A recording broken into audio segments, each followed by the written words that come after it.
হজরত আলী আলাইহিসসালাম মর্যাদা সম্পর্কিত কিছু হাদিস নিচে দেওয়া হল। ১ মহানবী সাল্লাল্লাহু আলাইহি ওয়াসাল্লাম বলেন, আমি জ্ঞানের শহর এবং আলী তার দরজা।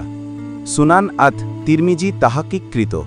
এই হাদিসে রাসূলুল্লাহ সাল্লাল্লাহু আলাইহি ওয়াসাল্লাম আলী আলাইহিসসালামকে নিজের জ্ঞানের ভাণ্ডারের দরজা হিসেবে আখ্যায়িত করেছেন, যা তার গভীর জ্ঞান ও প্রজ্ঞা নির্দেশ করে। ২ মহানবী সাল্লাল্লাহু আলাইহি ওয়াসাল্লাম বলেন, যে কেউ আমাকে মাওলা অর্থাৎ অভিভাবক মানে, তার জন্য আলী আলাইহিসসালামও মাওলা।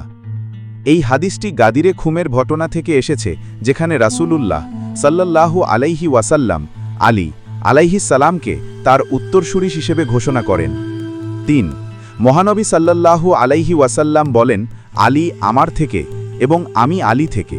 এটিও গাদিরে খুমের ঘটনার সাথে সম্পর্কিত, যা আলী আলাইহিসসালামের বিশেষ মর্যাদা ও ঘনিষ্ঠতা প্রমাণ করে।